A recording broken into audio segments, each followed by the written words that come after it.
पिछले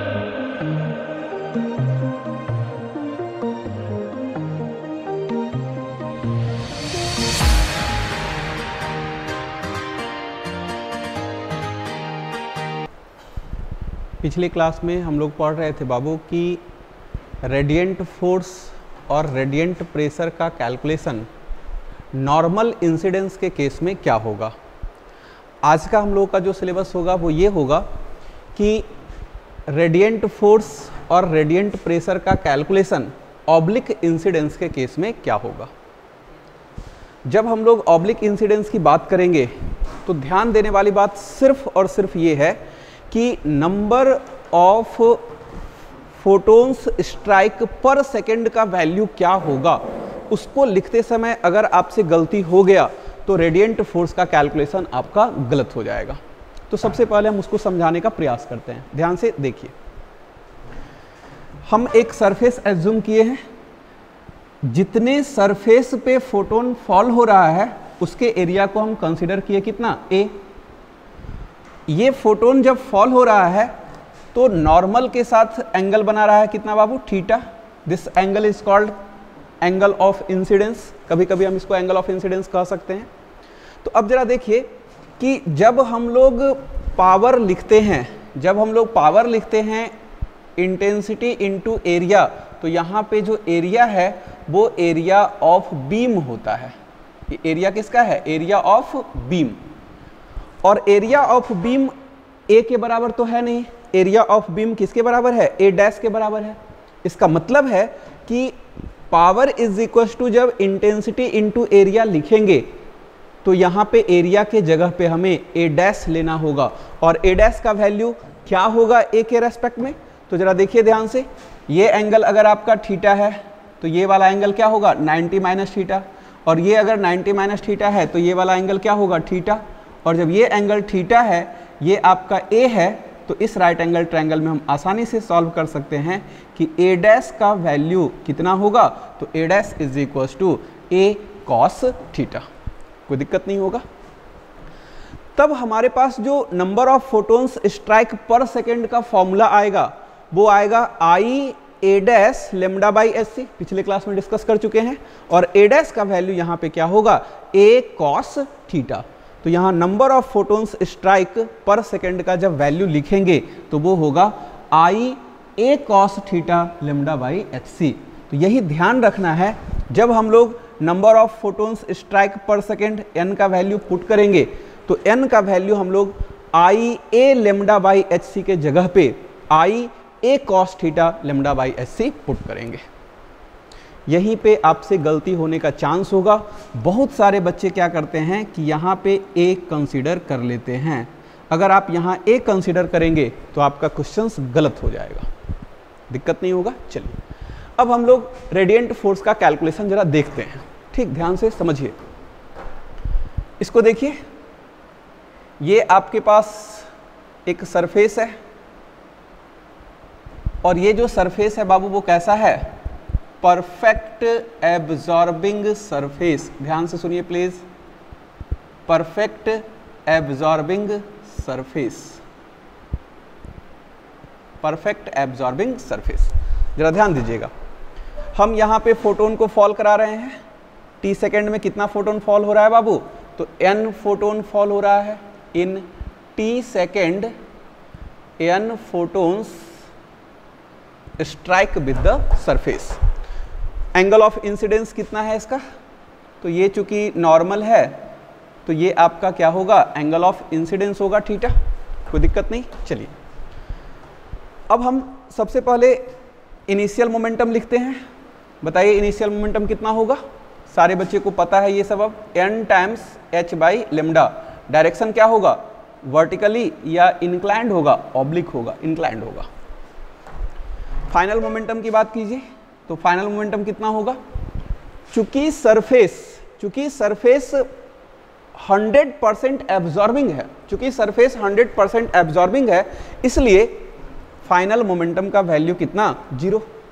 कोई दिक्कत नहीं, ये सब सारे बात को हम लोग जानते हैं। तो चेंज इन मोमेंटम फोटोन के लिए कितना होगा बाबू, तो फाइनल माइनस इनिशियल, हम यहाँ से लिख सकते हैं n times h by lambda direction आपका ये होगा। अब अगर momentum transfer to the surface की बात करें तो लिख सकते हैं momentum transferred to the surface, value तो वही रहेगा, सिर्फ और सिर्फ डायरेक्शन चेंज हो जाएगा। तो n times h by lambda इस डायरेक्शन में।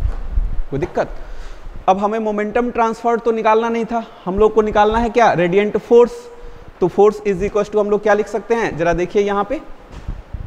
Now force is equals to होता है change in momentum divided by time. तो मोमेंटम ट्रांसफर्ड का वैल्यू वहां पुट करेंगे, तो मोमेंटम ट्रांसफर्ड का वैल्यू जब पुट करेंगे तो ये आपका आएगा n times h by lambda divided by t।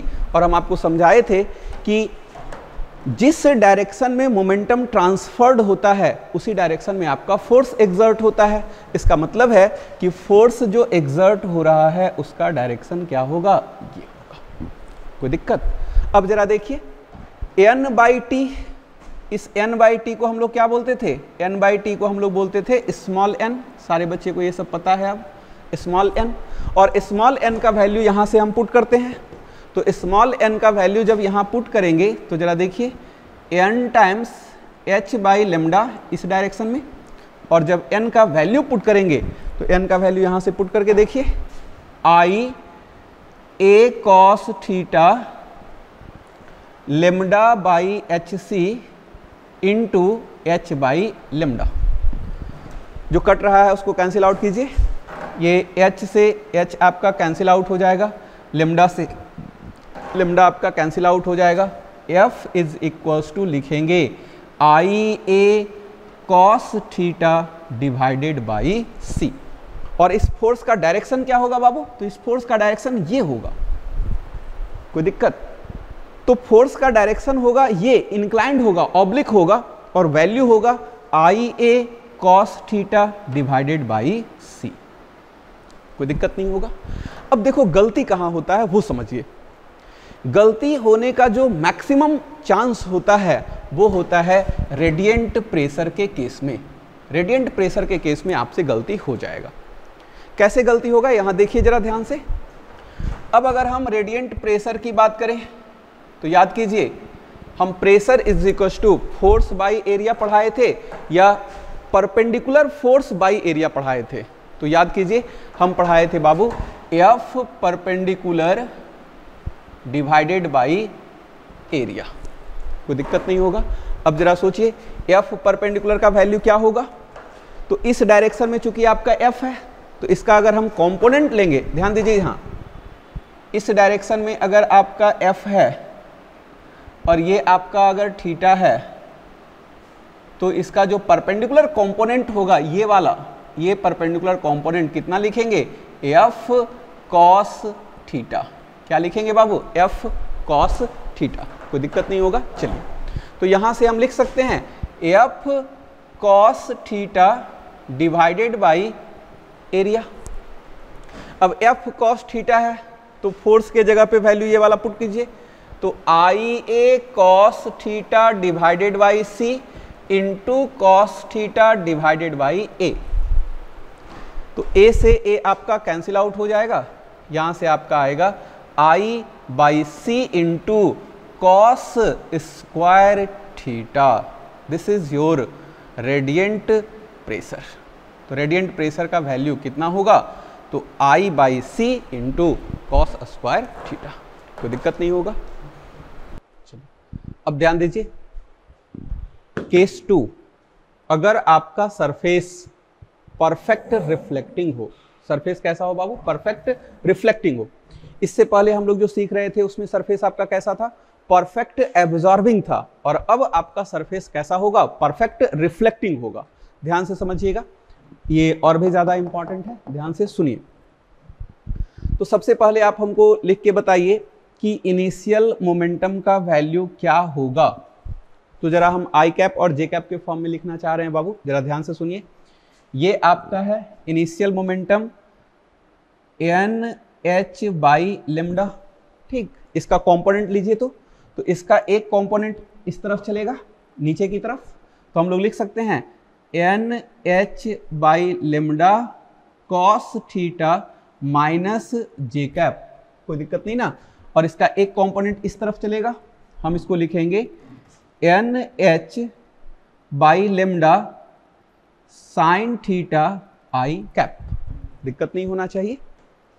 Final momentum जरा लिख दीजिए तो यहां से देखिए फाइनल मोमेंटम, तो ये आपका है n h by lambda, i cap j cap के फॉर्म में लिखिए।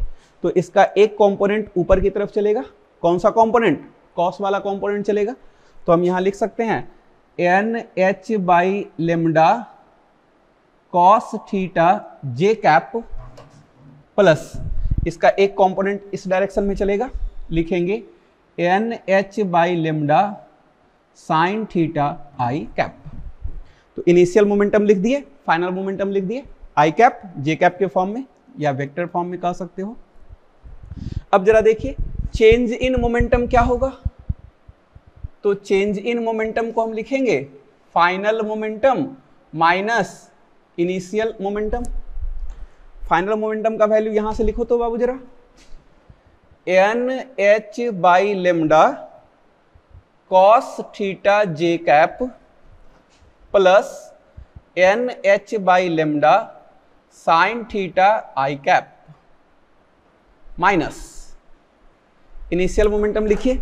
इनिशियल मोमेंटम कितना है, तो एन एच बाई लेमडा, ध्यान दीजिए n h by lambda cos theta minus j cap plus n h by lambda sine theta i cap. Subtraction आता ही है सारे बच्चे को, तो यहां से लिखें n h by lambda cos theta j cap plus n h by lambda sine theta i cap minus minus क्या होगा plus n h by lambda cos theta j cap minus plus क्या होगा minus n h by lambda sine theta i cap. जरा देखिए तो बाबू जो cut रहा है उसको काट दीजिए तो ये आई कैप और ये आई कैप कैंसिल आउट हो जाएगा, ये प्लस के साथ है और वो माइनस के साथ है, ये और ये दोनों जुड़ जाएगा। तो हम यहां से लिख सकते हैं कि change in momentum is equals to 2 times n h by lambda cos theta j cap. That means हम ये कह सकते हैं कि चेंज इन मोमेंटम कितना होगा, तो 2 NH by lambda cos theta j cap है, मतलब ऊपर की तरफ होगा, कोई दिक्कत नहीं है। चलिए अब बताइए, ये जो हम लोग मोमेंटम चेंज देख रहे हैं ये तो फोटोन का ना, हमें momentum transfer to the surface निकालना होता है। तो हम लोग यहां से लिख सकते हैं मोमेंटम ट्रांसफर्ड, ध्यान दीजिए जरा सा, momentum transferred to the surface, momentum transfer to the surface कितना होगा, वैल्यू तो आपका यही रह जाएगा, सिर्फ और सिर्फ डायरेक्शन चेंज हो जाएगा। तो हम यहां से लिख सकते हैं 2 NH by lambda cos theta, इस डायरेक्शन में दिक्कत नहीं होगा। अब जरा हम लोग देखते हैं फोर्स का वैल्यू क्या होगा। हम लोग क्या देख रहे हैं बाबू, फोर्स का वैल्यू क्या होगा, तो यहां समझिए जरा।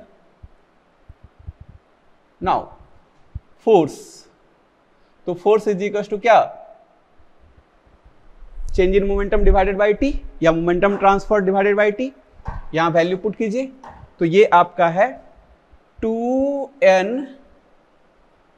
NH by lambda cos theta divided by T. अब n बाई टी को हम लोग क्या लिख सकते हैं बाबू, जरा देखिए तो n बाई टी किसके बराबर होता है, स्मॉल n के बराबर।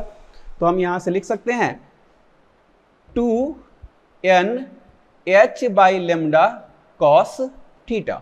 अब यहां से n का वैल्यू पुट कीजिएगा, n के वैल्यू पुट करते समय गलती मत कीजिएगा बालक, बहुत सारे बच्चे गलती करते हैं, n के वैल्यू को पुट करते समय वो लिखते हैं I A lambda by H C. आप ये लिखेंगे क्या, नहीं, आप लिखेंगे I A cos theta lambda by H C. तो जरा ध्यान दीजिए 2 into n I A cos theta lambda by H C into lambda by H into cos theta. जो कट रहा है उसको कैंसिल आउट कीजिए। ये आपका, ध्यान दीजिएगा जरा सा, यहाँ पे थोड़ा सा मिस्टेक हुआ था, लेमडा बाई एच लिख दिए थे, यहाँ पे क्या होगा H by lambda, H by lambda है ऊपर में ना, तो यहाँ पे एच बाई लेमडा। ठीक, अब जरा देखिए तो लेमडा से लेमडा आपका कैंसिल आउट होगा, एच से एच आपका कैंसिल आउट होगा, हम यहाँ से लिख सकते हैं 2ia cos square theta divided by c, this is your force. और इसका डायरेक्शन क्या होगा बाबू, तो इसका डायरेक्शन आपका होगा नीचे की तरफ, डायरेक्शन क्या होगा नीचे की तरफ। तो ये था आपका रेडिएंट फोर्स। चलिए अब देखिए, फोर्स तो हम लोग कैलकुलेट कर लिए, कितना आया था 2ia cos square theta divided by सी।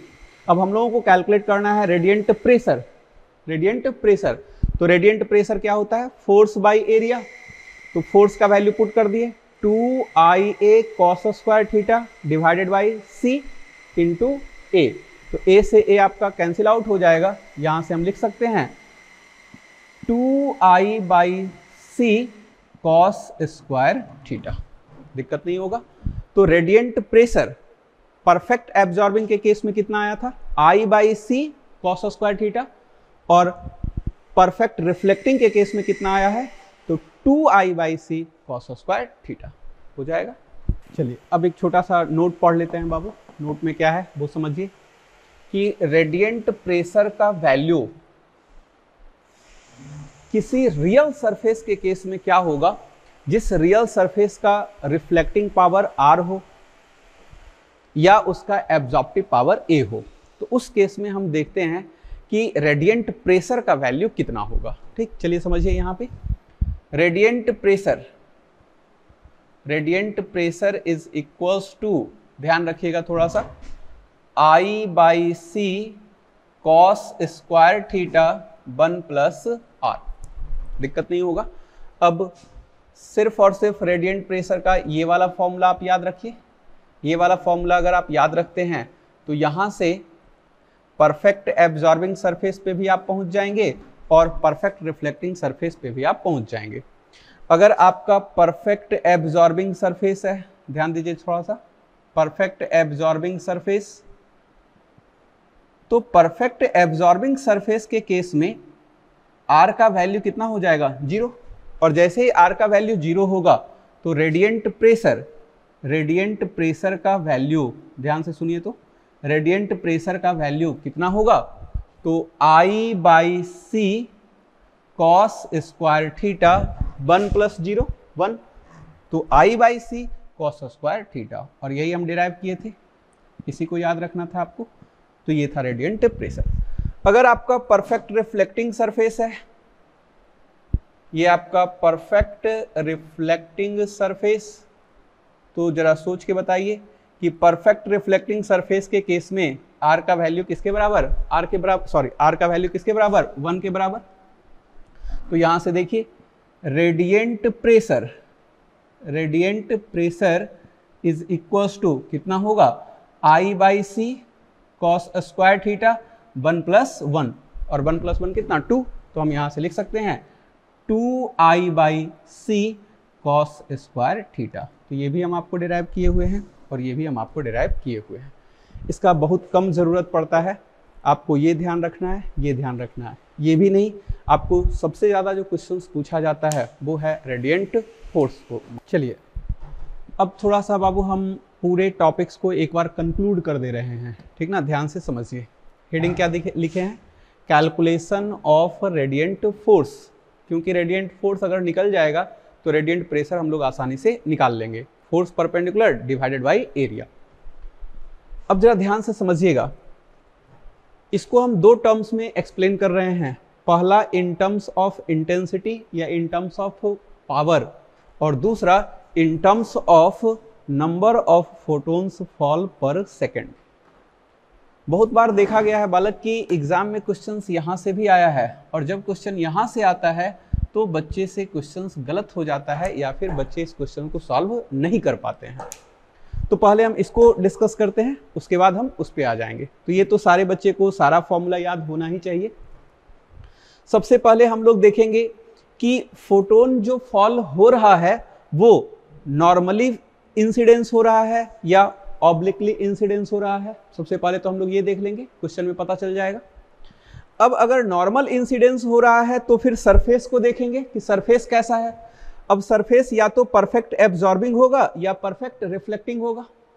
तो अगर परफेक्ट एब्जॉर्बिंग है तो फोर्स का वैल्यू क्या पढ़ाए थे, IA बाई सी, या और I into A, intensity into area क्या होता है, पावर, तो power by C.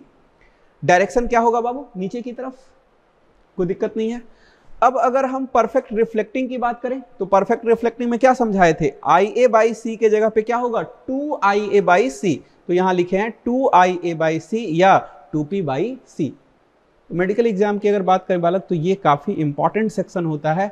Oblique incidence medical exam में बहुत कम पूछा जाता है। अब अगर हम ऑब्लिक इंसिडेंस की बात करें तो ऑब्लिक इंसिडेंस के केस में भी सरफेस आपका क्या होगा, या तो परफेक्ट एब्जॉर्बिंग होगा या परफेक्ट रिफ्लेक्टिंग होगा। अगर परफेक्ट एब्जॉर्बिंग है तो फोर्स का वैल्यू क्या होगा, IA cos theta by c. Direction पे ध्यान दीजिएगा, डायरेक्शन होगा ये, क्योंकि प्रेशर लिखते समय हम फोर्स का ये डायरेक्शन नहीं लेंगे, हम फोर्स का परपेंडिकुलर डायरेक्शन लेंगे, F कॉस थीटा। तो ध्यान रखिएगा IA कॉस थीटा बाई सी इस डायरेक्शन में। परफेक्ट रिफ्लेक्टिंग के केस में क्या होगा बाबू, IA cos theta by C 2IA cos square theta by C, और डायरेक्शन क्या होगा, नीचे की तरफ। ये भी प्रूफ किया हुआ है, ये भी प्रूफ किया हुआ है, ये भी प्रूफ किया हुआ है, ये भी प्रूफ किया हुआ है, सब कुछ आपको प्रूफ कर चुके हैं। अब समझिए ये in terms of number of photons fall पर सेकेंड, ये थोड़ा सा ज्यादा इंपॉर्टेंट क्वेश्चन हो जाता है, क्योंकि इसको तो बच्चे रट के चले जाते हैं, और ये क्वेश्चंस डेरिवेशन के मिड से है, डेरिवेशन के बीच से क्वेश्चन पूछा गया है। तो जरा ध्यान से समझिए, जब इन टर्म्स ऑफ n लिखना हो तो फोर्स इज इक्वल टू हम लिखे हैं n into momentum transferred to the surface. एक फोटोन कितना मोमेंटम सरफेस को ट्रांसफर कर रहा है। इसमें भी आपका सबसे पहले इंसिडेंस को देखेंगे। इंसिडेंस नॉर्मल हो सकता है और ऑब्लिक हो सकता है, तो हम पहले नॉर्मल इंसिडेंस की बात करते हैं। तो नॉर्मल इंसिडेंस के केस में सरफेस को अगर देखेंगे तो सरफेस आपका परफेक्ट एब्जॉर्बिंग होगा और परफेक्ट रिफ्लेक्टिंग होगा। परफेक्ट एब्जॉर्बिंग के केस में अगर हम चेंज इन मोमेंटम या मोमेंटम ट्रांसफर्ड की बात करें तो ध्यान से देखिएगा, एक फोटोन का मोमेंटम ट्रांसफर्ड कितना होता था, h बाई लेमडा। क्योंकि जब हम n फोटोन का मोमेंटम ट्रांसफर्ड निकाले थे तो यहां पे आपको याद होगा मोमेंटम ट्रांसफर्ड लिखते थे NH बाई लेमडा। तो ये तो n फोटोन का लिखते थे ना बाबू, हम यहां तो एक फोटोन का मोमेंटम ट्रांसफर्ड देख रहे हैं, तो एक फोटोन का मोमेंटम ट्रांसफर्ड कितना होगा, h बाई लेमडा। याद रह जाएगा। चलिए परफेक्ट रिफ्लेक्टिंग के केस में बताइए क्या करते थे, तो n फोटोन्स के लिए हम लिखते थे 2 टाइम्स NH बाई लेमडा। लेकिन अगर एक ही फोटोन रहेगा तो ये यहां से खत्म होगा और मोमेंटम ट्रांसफर्ड का वैल्यू क्या होगा, 2h बाई लेमडा। तो यहां पे n times 2h by lambda, दिक्कत नहीं होना चाहिए। चलिए अब हम देखते हैं ऑब्लिक इंसिडेंस। ऑब्लिक इंसिडेंस में भी परफेक्ट एब्जॉर्बिंग और परफेक्ट रिफ्लेक्टिंग। परफेक्ट एब्जॉर्बिंग की अगर बात करें तो हम लिखते थे NH बाई लेमडा इस डायरेक्शन में, और लिखते थे NH by lambda cos theta इस डायरेक्शन में। कोई दिक्कत? अब जरा समझिए, यहां तो एक फोटोन का हमें देखना है तो ये n यहां से गायब हो जाएगा, तो हम लिखे हैं n times h by lambda इस डायरेक्शन में और n times h by lambda cos theta इस डायरेक्शन में। दिक्कत नहीं होगा। चलिए तो ये आपका खत्म हो गया। अब आता है परफेक्ट रिफ्लेक्टिंग। तो परफेक्ट रिफ्लेक्टिंग के केस में हम आपको क्या समझाए थे, जरा याद कीजिए। तो परफेक्ट रिफ्लेक्टिंग के केस में हम समझाए थे 2 times NH by lambda cos theta. ये कितने फोटोन का था, n फोटोन का। हमें एक फोटोन का देखना है, तो एक फोटोन जो मोमेंटम ट्रांसफर्ड करेगा वो कितना करेगा, 2h by lambda cos theta. तो हम यहां से लिख सकते हैं n times 2h by lambda cos theta. दिक्कत नहीं होना चाहिए। तो ये थोड़ा सा इंपॉर्टेंट हो जाता है, इसलिए कि ये जो क्वेश्चंस आपसे पूछा जाता है वो डेरिवेशन के बीच से पूछा जाता है, और जब डेरिवेशन के बीच से क्वेश्चंस आते हैं तो फिर बच्चे को प्रॉब्लम होता है एग्जाम हॉल के अंदर। तो इसको थोड़ा सा ध्यान दीजिएगा। अब हम इससे रिलेटेड आपका न्यूमेरिकल सॉल्व कर रहे हैं। चलिए क्वेश्चन नंबर 8। क्वेश्चन नंबर 8 क्या कह रहा है बाबू, पहले इसको समझिए। A parallel beam of monochromatic light of wavelength 663 nanometre, मतलब लेमडा का वैल्यू आपका दिया हुआ है 663 nanometre, is incident on a totally reflecting. Question में सरफेस के बारे में कह दिया, सरफेस कैसा है, टोटली रिफ्लेक्टिंग है, दिक्कत नहीं होगा। द एंगल ऑफ इंसिडेंस, मतलब थीटा का वैल्यू दिया हुआ है, the angle of incidence is 60 degree and the number of photons striking the mirror पर सेकेंड इज 1 × 10⁻19। इसका मतलब आपको क्या दिया है बाबू, n दिया हुआ है। पूछा गया है कि calculate the force exerted by light beam. तो ध्यान से सुनिए, हम अभी अभी आपको समझाए थे कि फोर्स का फॉर्मूला n के टर्म्स में कैसे लिखते हैं। तो फोर्स इज इक्वल टू क्या लिखे थे बाबू, n × मोमेंटम ट्रांसफर्ड, ध्यान दीजिएगा, momentum transferred to the surface. कितने फोटोन के लिए, एक फोटोन के लिए। तो अब जरा समझिए, n times momentum transfer to the surface, perfect reflecting, oblique incidence के केस में कितना होता है, तो 2 × h/λ cos थीटा, यही ना। तो अब जरा देखिए, तो n का वैल्यू दिया हुआ है क्वेश्चन में 1 × 10⁻19, 2 × h का वैल्यू हम लोग सारे बच्चे जानते हैं 6.6 × 10⁻34 डिवाइडेड बाई लेमडा। लेमडा का वैल्यू क्वेश्चन में दिया हुआ है 663 नैनोमीटर, तो इसको मीटर में कन्वर्ट कर रहे हैं 10⁻9 इंटू कॉस थीटा, और थीटा का वैल्यू कितना दिया हुआ है 60 डिग्री, तो कॉस 60 डिग्री, और कॉस 60 का वैल्यू सारे बच्चे जानते हैं, तो कॉस 60 का वैल्यू कितना 1/2। कोई दिक्कत। अब इसको अगर सॉल्व करेंगे तो सॉल्व तो हम लोग आसानी से कर सकते हैं, 2 से 2 आपका कैंसिल आउट हो जाएगा, इसको आप 10 लिख सकते हैं। रफ कैलकुलेशन कर रहे हैं बाबू, ये आपका 10 टाइम्स कट जाएगा, यहां से देखिए 10 × 10 100 होगा, इंटू 10⁻⁻9, तो हम यहां से लिख सकते हैं 1 × 10⁻19 इंटू 10⁻34 डिवाइडेड बाई 10⁻⁻7। -7 ऊपर जाएगा, +7 बनेगा, तो 19 और 7 26, और ये आपका -34, तो यहां से आपका जो आंसर आएगा वो आएगा 1 × 10⁻⁻8 न्यूटन। चलिए देखिए क्वेश्चन नंबर 9 कह रहा है कि द नंबर ऑफ फोटोन्स, मतलब क्या बाबू, आपसे n पूछा गया है, वेवलेंथ दिया हुआ है, that strike per second on a totally reflecting surface. Surface का नेचर आपको पता चल गया, सरफेस का नेचर कैसा है, टोटली रिफ्लेक्टिंग है, as soon so that a force of 1 newton, मतलब क्या बाबू, अब फोर्स गिवन है, फोर्स दिया हुआ है और आपसे n पूछा गया है, is exerted on the screen. गलती होने का जो चांस होगा वो क्या होगा, समझिए जरा। यहाँ पे फोटोन जब इस तरह से फॉल हुआ है तो आप सोच समझ के बताइए कि एंगल ऑफ इंसिडेंस का वैल्यू 30 डिग्री लेंगे या 60 डिग्री लेंगे। तो हम यहाँ से कह सकते हैं कि एंगल ऑफ इंसिडेंस सर आपका ये होता था थीटा, और ये थीटा का वैल्यू कितना है, चूंकि ये 30 डिग्री है, ये पूरा एंगल 90 डिग्री है, इसका मतलब है कि एंगल ऑफ इंसिडेंस 60 डिग्री होगा।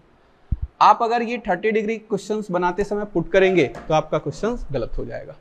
कोई दिक्कत। चलिए अब हम यहाँ सॉल्व कर रहे हैं, सुनिए। F इज इक्वल टू, हम लोग आपको समझाए हैं, n × momentum transferred to the surface, और momentum transfer to the surface एक फोटोन का कितना होता है, सारे बच्चे को मालूम है, 2h/λ cos थीटा। कोई दिक्कत नहीं ना। अब जरा यहाँ पे वैल्यू पुट कर रहे हैं तो बाबू, तो F is equal to n 2h/λ cos theta, theta का वैल्यू कितना है 60 डिग्री, तो कॉस 60 डिग्री। यहां से लिख सकते हैं F is equal to n 2h by lambda, cos 60 का वैल्यू 1/2, 2 से 2 आपका कैंसिल आउट होगा, F is equal to n h by lambda. आपसे क्या पूछा है, n के बारे में पूछा है, तो हम यहां से लिख सकते हैं that is n is equals to f lambda by h, सारा वैल्यू पुट कर दीजिए।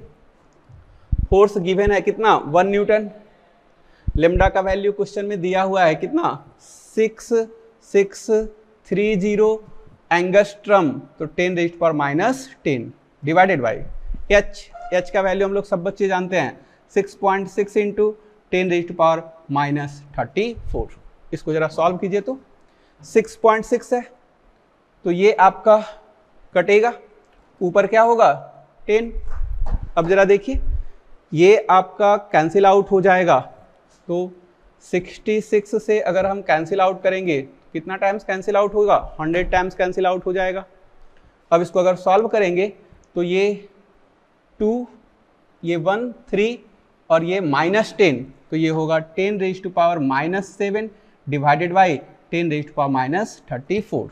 ये -34 ऊपर जाएगा, +34 बनेगा, यहाँ से आपका आंसर आएगा 10⁻27 फोटोन्स पर सेकंड।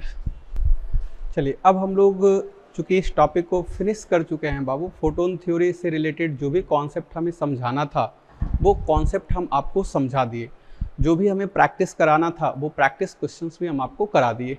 अब हम हर चैप्टर्स में क्या करेंगे कि जैसे जैसे मेरा टॉपिक फिनिश होता जाएगा वैसे वैसे जेईई मेन और एडवांस का पहले सारा क्वेश्चंस आपको हम समझाएंगे कि किस तरह का क्वेश्चंस आपके एग्जाम में पूछा गया है। फिर उसके बाद नीट में जितने भी क्वेश्चंस आए हैं उन सारे क्वेश्चंस को हम आपको समझाएंगे कि किस तरह का क्वेश्चंस पूछा गया है। उससे आपको बेनिफिट ये होगा कि आपको पैटर्न पता चलेगा कि किस तरह का क्वेश्चंस हमसे पूछा गया है और किस तरह का क्वेश्चंस हमसे पूछा जा सकता है। इसी वजह से हम सारे टॉपिक्स में ऐसा ही करेंगे, जैसे ही आपका टॉपिक फिनिश होगा हम सारे क्वेश्चंस को अपने थ्रू समझाएंगे, तो कॉन्सेप्ट डेवलप करने का प्रयास करेंगे। ठीक, चलिए देखते हैं। ये जेईई का क्वेश्चन है, कह रहा है कि a radiation of energy E, radiation का एनर्जी दिया हुआ है E, फॉल्स नॉर्मली, कैसा इंसिडेंस हुआ है बाबू, नॉर्मल इंसिडेंस हुआ है ऑन ए परफेक्टली रिफ्लेक्टिंग, कैसा है परफेक्टली रिफ्लेक्टिंग सरफेस, सरफेस कैसा है बाबू परफेक्टली रिफ्लेक्टिंग है। The momentum transferred to the surface, momentum transferred to the surface, ध्यान से समझिए जरा, ये आपका सरफेस है बाबू, यहां से फोटोन फॉल हो रहा है, नॉर्मल इंसिडेंस हुआ है, ये आपका इंसिडेंट बीम है और ये आपका रिफ्लेक्ट हुआ है, ये आपका रिफ्लेक्टेड बीम है। ध्यान से समझने का प्रयास कीजिए जरा क्वेश्चंस को, ये आपका रिफ्लेक्टेड बीम है।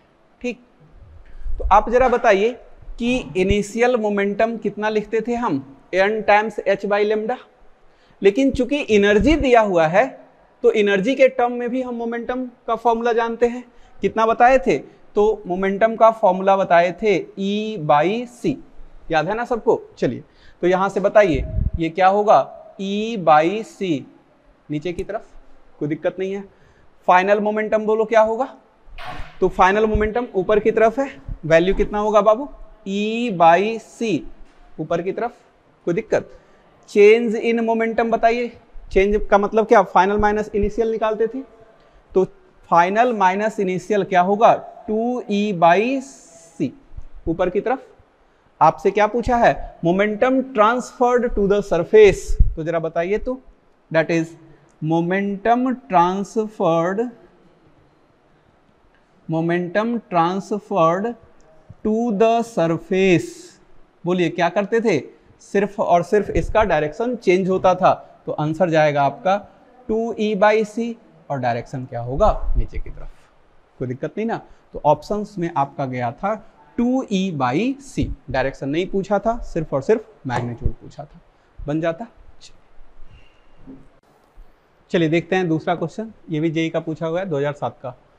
Photon of frequency new, photon का फ्रीक्वेंसी दिया हुआ है, has momentum associated with it. हम लोग जानते हैं कि किसी भी फोटोन के साथ एनर्जी और मोमेंटम एसोसिएटेड होता है। कह रहा है कि if c is the velocity of light the momentum is. काफी आसान सा क्वेश्चन पूछा गया था बाबू। आप जानते हैं कि मोमेंटम इज इक्वल टू होता है E/c और एनर्जी का फॉर्मूला सारे बच्चे को पता है, फ्रीक्वेंसी के टर्म में कितना होता है h न्यू। तो हम यहाँ से लिख सकते हैं this is equals to h nu by c। तो काफी आसान सा क्वेश्चन पूछा गया था। चलिए नेक्स्ट क्वेश्चन देखिए बाबू। ये जब हम लोग एग्जाम दे रहे थे 2010 की बात कर रहे हैं, जब हम लोग जेई का एग्जाम दिए थे उस समय ये क्वेश्चन पूछा गया था। ठीक, ध्यान से सुनिए। कह रहा है कि if a source of power, मतलब पावर दिया हुआ है कितना है बाबू 4 किलोवाट, ध्यान रखिएगा kilowatt, produces 10⁻20 photons per second. इसका मतलब ये क्या दिया हुआ है, स्मॉल n का वैल्यू दिया हुआ है।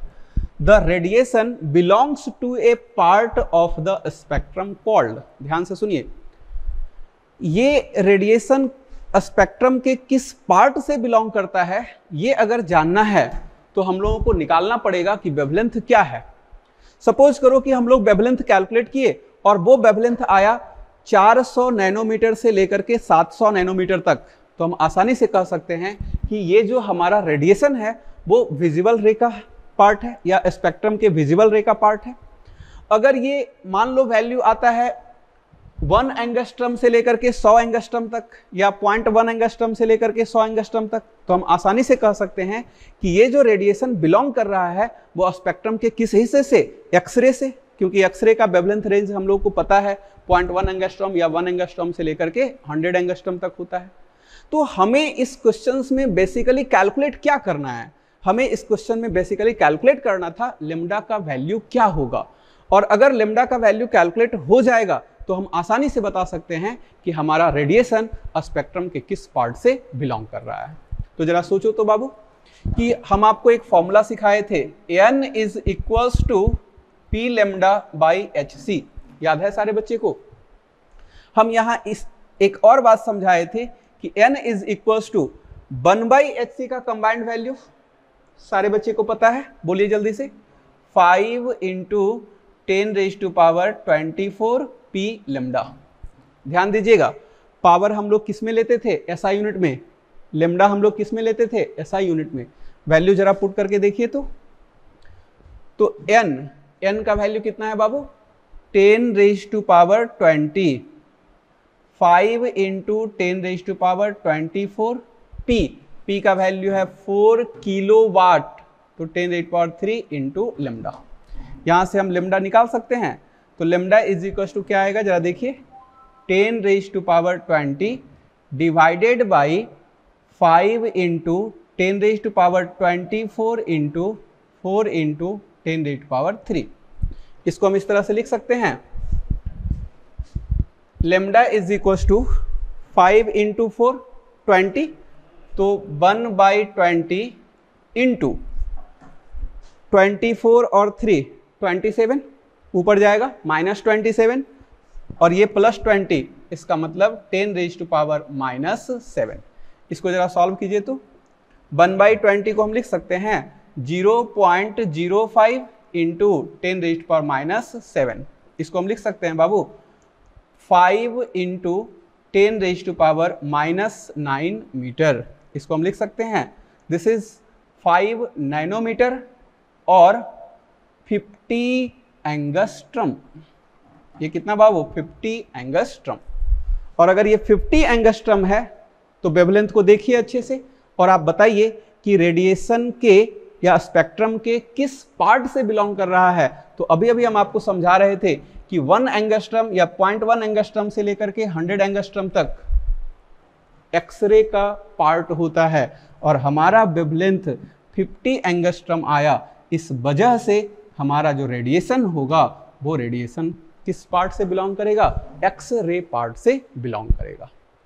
सॉल्व हो जाएगा। चलिए नेक्स्ट क्वेश्चन देखिए, ये आपका एडवांस का पूछा हुआ क्वेश्चन 2K13 का है। ठीक, ध्यान से सुनिए, अच्छा क्वेश्चन थोड़ा सा।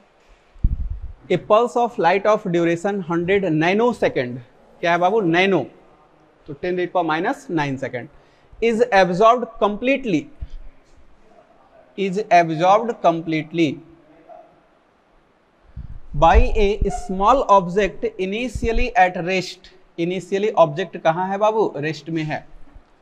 Power of the pulse is 30 milliwatt, ध्यान रखिएगा, milliwatt, and the speed of light is 3 × 10⁸ metre per second. The final momentum of the object is, ध्यान से सुनिए, जब हम आपको फोटोन थ्योरी का पॉइंट समझा रहे थे तो एक पॉइंट समझाए थे बाबू कि जब फोटोन पार्टिकल से इंटरेक्ट करता है तो उस इंटरेक्शन के दौरान या उस कॉलिजन के दौरान एनर्जी कंजर्व रहता है, मोमेंटम कंजर्व रहता है, लेकिन नंबर ऑफ फोटोन्स कंजर्व नहीं रहते हैं।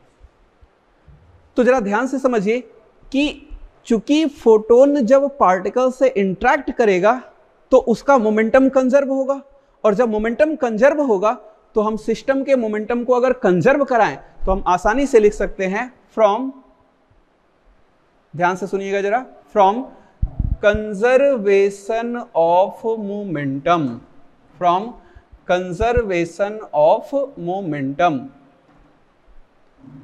Initial momentum of the system is equals to final momentum of the system। कोई दिक्कत नहीं है। सिस्टम में कौन कौन है बाबू, तो एक तो आपका फोटोन है और दूसरा आपका ऑब्जेक्ट है, तो हम लोग लिख सकते हैं momentum of photon plus momentum of object initially must be equals to momentum of photon plus momentum of object finally. कोई दिक्कत नहीं होगा। अब जरा देखिए, फोटोन का मोमेंटम हम लोग सारे बच्चे जानते हैं, फोटोन का मोमेंटम क्या होता है बाबू, E/c प्लस ऑब्जेक्ट का मोमेंटम, इनिशियली आपका ऑब्जेक्ट रेस्ट में है तो मोमेंटम कितना, 0, इज इक्वल्स टू, अब जब फोटोन फाइनली एब्जॉर्ब हो गया तो उसका मोमेंटम कितना, 0 प्लस मोमेंटम ऑफ ऑब्जेक्ट, ये आपको कैलकुलेट करना है। तो हम यहां से लिख सकते हैं that is momentum of object is equals to E/c। बस फिनिश हो गया। अब जरा समझिए, एनर्जी गिवन है क्या, नहीं, तो हम आपको पढ़ाए थे पावर इज इक्वल्स टू क्या होता है, एनर्जी बाई टाइम। इसका मतलब कि energy is equals to power into time लिख सकते हैं, तो power into time divided by c। यहां से आगे वैल्यू पुट कीजिए, पावर गिवन है 30 मिलीवाट तो 10⁻⁻3, टाइम दिया हुआ है बाबू 100 नैनो सेकेंड तो 10⁻⁹ डिवाइडेड बाई c, तो 3 × 10⁸8। इसको काट कूट कीजिए, ये 3 से 3 आपका कैंसिल आउट हो जाएगा, ये आपका 2 और ये आपका 1 3, तो ये और ये आपका कैंसिल आउट हो जाएगा। 10⁸ जब ऊपर जाएगा तो ये आएगा 1 × 10⁻⁻17। मोमेंटम का यूनिट क्या होता है, तो सारे बच्चे जानते हैं, kg meter per second. Solve हो जाएगा आसानी से। तो जेई में जो भी क्वेश्चंस पूछा गया था बाबू वो हम आपको डिस्कस कर दिए, 2K15 तक जो भी क्वेश्चंस पूछा गया था हम सारा का सारा क्वेश्चंस आपसे डिस्कस कर दिए।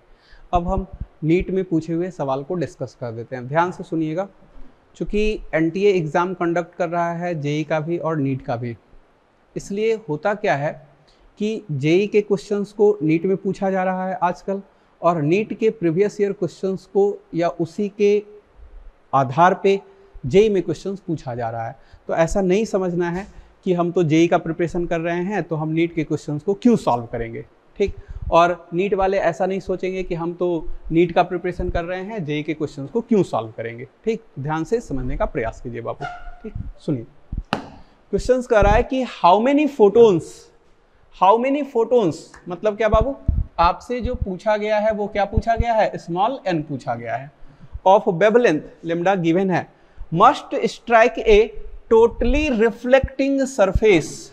टोटली रिफ्लेक्टिंग सरफेस के बारे में आपको पता है, एट नॉर्मल इंसिडेंस। हम आपको एक बात समझाए थे क्लास के दौरान कि मेडिकल में अक्सर जो क्वेश्चंस पूछा गया है या जो पूछा जाता है वो नॉर्मल इंसिडेंस से ही क्वेश्चन पूछा जाता है। तो यहाँ भी जो क्वेश्चंस पूछा है बालक वो कहाँ से पूछा है? नॉर्मल इंसिडेंस से। So as to exert a force of 1 newton. तो जरा सोचिए, तो हम लोग आपको पढ़ाए हैं कि F is equal to N into momentum transferred, ध्यान दीजिए, momentum transferred to the surface. अब जरा समझिए, फोर्स का वैल्यू कितना दिया हुआ है? 1 न्यूटन। N आपसे पूछा गया है, momentum transferred to the surface, totally reflecting surface, normal incidence के केस में कितना बताए थे? 2 टाइम्स h बाई लेमडा। कोई दिक्कत नहीं ना? तो हम यहां से लिख सकते हैं बाबू, N is equals to lambda by 2h। Value put कर दीजिए। तो लेमडा का वैल्यू क्वेश्चन में गिवन है 6600 एंगस्ट्रम, तो 10⁻10 divided by 2 into H. H का वैल्यू हम लोग सारे बच्चे जानते हैं, 6.6 इंटू 10⁻34। इसको जरा सॉल्व कर रहे हैं, देखिएगा तो 6.6 है, ये आपका 10, ये आपका कैंसिल आउट होगा 100। यहाँ से जरा देखिए तो 2 से 10 कैंसिल आउट हो जाएगा, 5 इंटू ये 10⁻10 है और ये 10⁻2 है, तो ये कितना होगा? 10⁻8 डिवाइडेड बाई 10⁻34। ये -34 ऊपर चला जाएगा, +34 बनेगा, तो +34 -8 +26, तो 5 इंटू 10⁻26 फोटोन्स पर सेकंड हो जाना चाहिए। चलिए दूसरा क्वेश्चन देखिए, 2K6 में पूछा गया था। The momentum of a photon of energy 1 mega electron volt in kg meter per second. ध्यान से समझिए, मोमेंटम का फॉर्मूला सारे बच्चे को पता है, E/c, लेकिन यहाँ जो हम एनर्जी लेंगे वो SI यूनिट में लेंगे, क्योंकि मोमेंटम SI यूनिट में पूछा गया है। तो एनर्जी गिवन SI यूनिट में है या मेगा इलेक्ट्रॉन वोल्ट में है? मेगा इलेक्ट्रॉन वोल्ट में है, तो हम 1 मेगा का मतलब 10⁻6 इलेक्ट्रॉन वोल्ट को जूल में कन्वर्ट करना सारे बच्चे को सिखाए थे। 1 electron volt is equals to 1.6 into 10⁻19 joule. तो हम यहाँ से लिख सकते हैं 1.6 इंटू 10⁻19 डिवाइडेड बाई 3 इंटू 10⁸। कोई दिक्कत? तो 1.6 है, यहाँ हम 10 ले सकते हैं, तो जरा देखिए तो 16/3 इंटू ये 10⁻6 और ये -19, तो 10⁻13 डिवाइडेड बाई ये 8 और ये 1, तो ये आपका 10⁻9। इसको हम लिख सकते हैं बाबू 5, अप्रॉक्स कैलकुलेशन कर रहे हैं, 5 इंटू 10⁻9 ऊपर जाएगा, क्या हो जाएगा?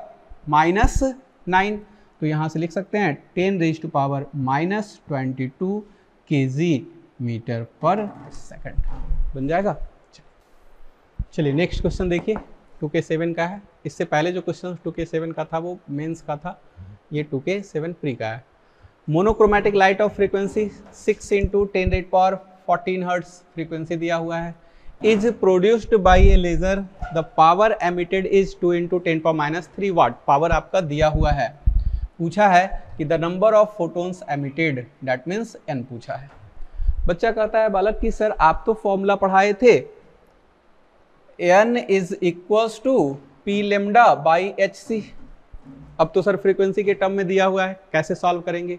बहुत आसान है बाबू, हम इसको और आगे एक्सप्लेन किए थे, जरा देखिए तो। Energy is equals to hc by lambda, that means lambda by hc is equals to क्या लिखे थे? 1/e, याद है? तो हम यहाँ से लिखे थे कि n is equals to p divided by e, या लिखे थे पावर ऑफ गिवन सोर्स, याद कीजिए, power of given source divided by energy of 1 photon, एक फोटोन का एनर्जी। अब यहां से देखिए, पावर ऑफ गिवन सोर्स दिया हुआ है क्वेश्चन में 2 इंटू 10⁻³ तो 2 into 10 raise to power -3।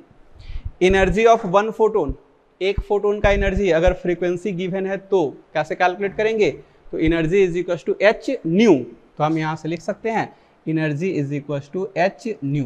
Value put कीजिए तो बाबू, तो 2 × 10 raise to power -3 divided by h 6.6 × 10 raise to power -34 new, frequency आपका गिवन है 6 × 10 रेज टू पावर 14। कोई दिक्कत, इसको जरा सॉल्व कर लीजिए, जरा देखिए ध्यान से। 6.6 × 6 रफ कैलकुलेशन कर रहे हैं, तो 6.6 × 6 को हम 40 लिख सकते हैं अप्रॉक्स, तो यहाँ से 2/40 × 10 रेज पावर -3 डिवाइडेड बाई ये -34 और ये +14 कितना हो जाएगा, तो 10 रेज टू पावर -20। इसको देखिए, तो 1/20 इंटू 1/20 इंटू ये ऊपर जाएगा प्लस बनेगा, तो ये आपका आएगा 10 रेज टू पावर 17। इसको हम लिख सकते हैं बाबू 100/20 इंटू 10 रेज टू पावर 15। इसको काट दीजिए, तो 5 × 10 रेज टू पावर 15 फोटोन्स पर सेकंड बन जाएगा। चलिए देखिए इस क्वेश्चन को, 2K9 का पूछा हुआ क्वेश्चन से पूछा गया है बाबू कि नंबर ऑफ फोटोन्स पर सेकंड कितना अराइव कर रहा है। तो चूंकि नंबर ऑफ फोटोन्स पूछा गया है, तो नंबर ऑफ फोटोन से रिलेटेड फॉर्मूला सारे बच्चे को पता है, n is equals to p lambda by H c. यहाँ से देखिए जरा, p का वैल्यू पुट कीजिए 9 मिलीवाट, तो 10 रेज पावर -3। लेमडा का वैल्यू पुट कीजिए 667 × 10 raise power -9 divided by h का वैल्यू कितना 6.6 × 10 रेज पावर -34 इंटू c, तो 3 × 10 रेज पावर 8। जरा इसको सॉल्व करने का प्रयास कीजिए।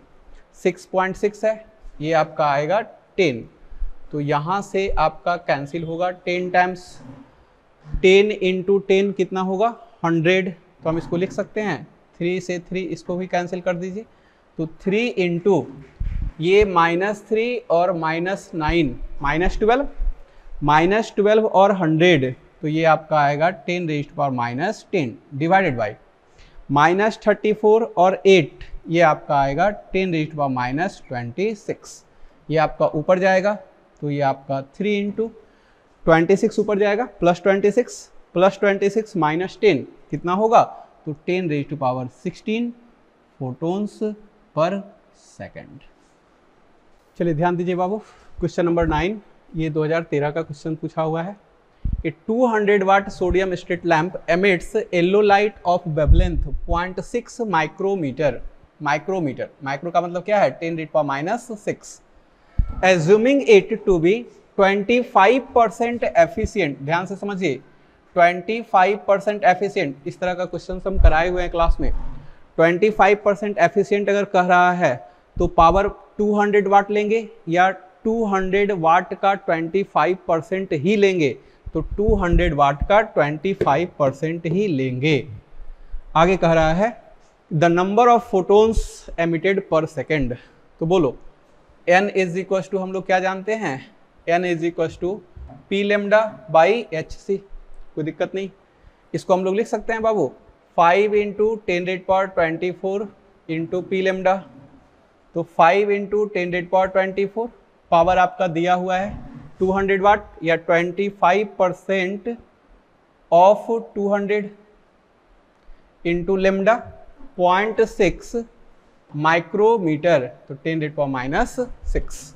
इसको जरा सॉल्व कीजिए, तो 5 × 10 रेज पावर 24 25% है, तो 25/100 200 0.6 इंटू 10 रेज पावर -6। ध्यान दीजिएगा 0.6 इंटू 5 कितना होगा 3, ये आपका कैंसिल आउट होगा। 25 × 2 कितना होगा 50, तो 3 × 50 इंटू ये आपका 24, ये आपका -6, तो 24 और -6 कितना होगा 10 रेज टू पावर 18। यहाँ से देखिए जरा 50 × 3 कितना हो जाएगा 150 इंटू 10⁻18, यहाँ से आप लिख सकते हैं 1.5 into 10⁻20 photons per second. Solve हो जाएगा। चलिए आज का लास्ट क्वेश्चन है बाबू, ध्यान से सुनिएगा। आप वीडियो को कंटिन्यू देखिएगा, नोट्स बनाइएगा, फिर उसके बाद जितने भी न्यूमेरिकल्स हम कराए हैं उन सारे न्यूमेरिकल्स का प्रैक्टिस करेंगे। प्रैक्टिस के बाद ही आप दूसरे चैप्टर में आगे बढ़ेंगे या अगले वीडियो में आगे बढ़ेंगे। कल का वीडियो आपके लिए काफ़ी इम्पॉर्टेंट होगा, क्योंकि कल हम आपको समझाएंगे इलेक्ट्रॉन एमिशन। इलेक्ट्रॉन एमिशन समझाएंगे, फील्ड एमिशन क्या होता है, थर्मियोनिक एमिशन क्या होता है, फोटो इलेक्ट्रॉन एमिशन क्या होता है। कल ही की क्लास में हम आपको समझाएंगे थ्रेशोल्ड एनर्जी क्या होता है, थ्रेशोल्ड वेवलेंथ क्या होता है, थ्रेशोल्ड फ्रीक्वेंसी क्या होता है। क्योंकि ये जब आपका कॉन्सेप्ट क्लियर होगा तभी आप फोटो इलेक्ट्रिक इफेक्ट को समझ पाएंगे। ठीक, तो कल का जो वीडियो होगा वो आपका और भी इम्पॉर्टेंट होगा, ध्यान से पढ़ते रहिए। चलिए इसको सॉल्व कर देते हैं। कह रहा है कि light with an energy flux. कुछ बच्चे कंफ्यूजन में आते हैं कि सर ये एनर्जी फ्लक्स क्या होता है। तो आप इसके यूनिट को देखिए। यूनिट में क्या है बाबू, वाट पर मीटर स्क्वायर। इसका मतलब power per unit area, that means क्या, इंटेंसिटी। क्या गिवन है, इंटेंसिटी गिवन है। एनर्जी फ्लक्स याद कीजिए, photon flux, number of photons per second per unit area. Energy flux, energy per unit time per unit area, और उसी को हम लोग क्या बोलते हैं, तो हम लोग बोलते हैं इंटेंसिटी। अब देखिए, falls on a perfectly reflecting surface. क्या है बाबू, perfectly reflecting surface at normal incidence. If the surface area is 15 centimeter square, the average force exerted on the surface is। तो फोर्स का फॉर्मूला आप सारे बच्चे जान रहे हैं, F इज इक्वल्स टू क्या होता है, 2 times IA by C। Value put कर दीजिए। 2 इंटू इंटेंसिटी गिवन है 25 इंटू 10⁻4, एरिया गिवन है 15 सेंटीमीटर स्क्वायर, तो 10⁻⁻4 याद रखिएगा, गलती हो जाएगा। C 3 into 10⁻8। जरा सॉल्व कीजिए इसको। तो ये 10⁻4 और ये 10⁻⁻4 कैंसिल आउट हो जाएगा। ये 3 से 5 टाइम्स कैंसिल आउट हो जाएगा। 25 इंटू 2 50, 50 इंटू 5 250, तो 250 इंटू ये 10⁻8 कहाँ जाएगा, ऊपर चला जाएगा, तो 10⁻⁻8। हम इसको लिख सकते हैं बाबू 2.5 इंटू 10⁻⁻6 न्यूटन। सॉल्व हो जाएगा। चलिए, थैंक यू।